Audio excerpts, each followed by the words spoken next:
How cute is Harper? She wants to be in today's video, and so does Wyatt. Hi everyone, welcome back to my channel. I hope that everyone is having a wonderful day.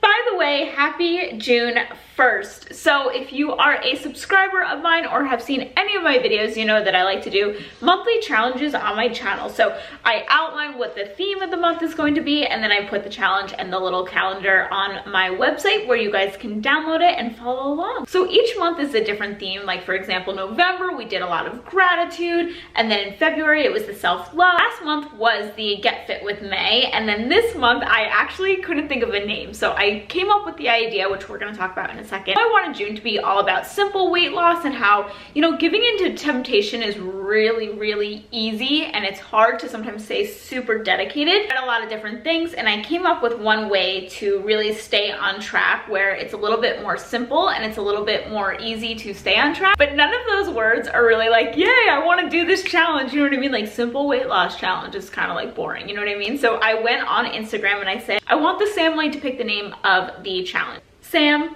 family, you get it. One of our family members came up with the best name, Fine Tune in June. I seriously love it. I read it and I was like, why didn't I think of this? And honestly, what's even crazier is that name is so perfect for everything that this challenge really is all about. And I didn't even give you guys that much information about the challenge. You're new to your fitness journey, you're new to your weight loss journey, then this is actually a great month to be starting in because we're doing everything the right way and the simple way. And it's kind of crazy to say that because I think that with weight loss nowadays, we turn it into something so complicated, right? Yes, everyone makes fun of me the way I sneeze. The challenge that we just did, Get Fit with May, really set me up to get back on track. As you guys know, I was moving and I felt like I was eating out a lot, and May was really my time to get back on track, get back into my fitness classes, get back into working out, get back into eating healthy and meal prepping and all that good stuff. So May was really a great starter month for me. However, one of the areas that I still feel like I can struggle with, especially living with somebody that sometimes likes to cheat during the week or, you know, go out for a drink, or I get invited to all these great events, you know, great YouTube events, and there's always like cute little snacks. And are you good to sit on your own now? You want to sit on your own?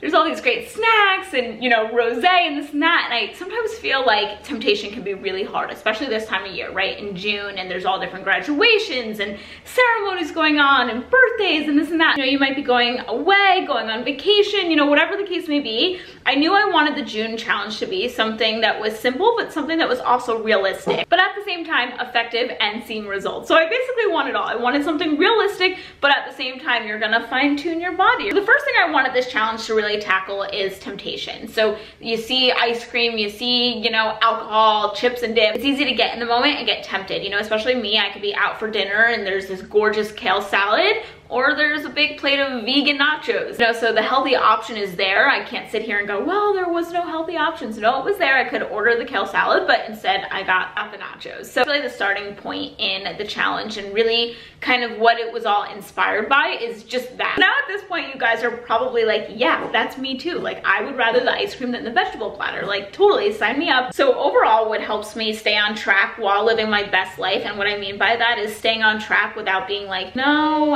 I'll skip the bread, or no, I'll skip the pasta. Like you are saying no and you're being disciplined, but at the same time, you're just so unhappy because you really want it. So I found out the best way for me personally, and that's why I'm sharing this with you guys, because maybe it'll be the same for you as well. But for me personally, when I have that connection of why is it that I'm choosing the kale, or why is it that I'm not eating eggs and dairy, or why is it that I'm skipping the processed food and the refined sugars, and a big inspiration to feeling connected to my food and knowing why I'm eating certain things is the book Life-Changing Foods by the Medical Medium. Save yourself and the ones you love with hidden healing powers of fruit and vegetables by Anthony Williams. So I did share this book in my Instagram story. Towards the end of May, I started pulling this out of my bookshelf, like, oh, you know what, I should go back to reading this book, because this is a book for me that comes in and out of my life. And one thing that I really love practicing things that I'm reading in this book, that's when I overall am feeling and looking my best. It's a combination of both, because you don't want to just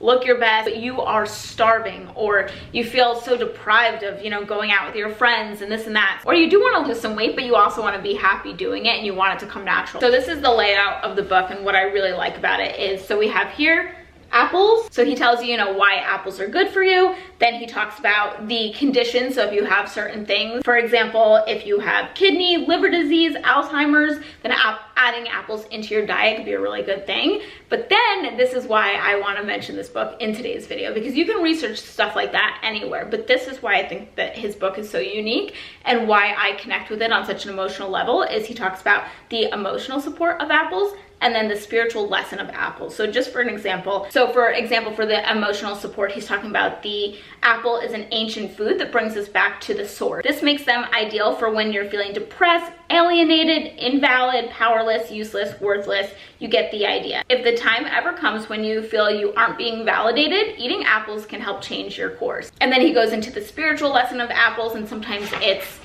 for asparagus, for example, it's the way they're grown. They're this strong crop. So when you're eating it, you're actually consuming that strength. And I think that overall helps me with temptation and overall connecting with my food. You are really just expanding your why. So your why for you could be, I want to lose weight. I've always been unhappy with my body. This is my time to get healthy. And those are all really great whys. But what if you had a bigger why for the food you're consuming? So I'm consuming asparagus because I want that inner strength. I want to feel good. I want to feel confident, and that is a strong food that's going to help me emotionally, mentally, and physically. I think that when we sort of think of food that way, think of it as going back to the basics of this is a nourishment for my body. It's not just, oh, I'm eating this because I want to look good. Sometimes this stuff sounds like hippy dippy, and that's what my boyfriend always tells me. He's like, you and your mom are such hippies, and we totally are. But talk to your grandparents, a lot of them practice this stuff and grew up with this mentality. I know my grandma is all about you need basil, you need garlic, you need both. Anytime I was sick growing up, it was all about the garlic. Now the mainstream thinking is not that. It's, take this pill and you'll feel better, or, go to the doctor for this or that. Now we don't really think that way. But going back to the basics, our grandparents grew up thinking that way. So that's the first thing, really connecting to your food and just overall being more educated why something is good for us. Like, we all want to know why, right? Like, if I just said, eat your greens and I promise it's good for you, but I'm not going to tell you why, but I promise it's good for you. You're going to eventually be like, okay, maybe you'll eat your greens the first day and then you're going to start to phase out and probably not eat your greens, right? But I think that the more educated we are and the more stories that we can hold on to, when we start to have, the mind-body connection. And like I always say in my challenges, actually having a physical calendar of little things you could do every single day is going to help you stay on track. So that's everything, guys. If you go to my website, snowsamo.com, that's where you can find the challenge, print it out, and join. So I love you guys so much, and I will see you guys on Monday. Bye.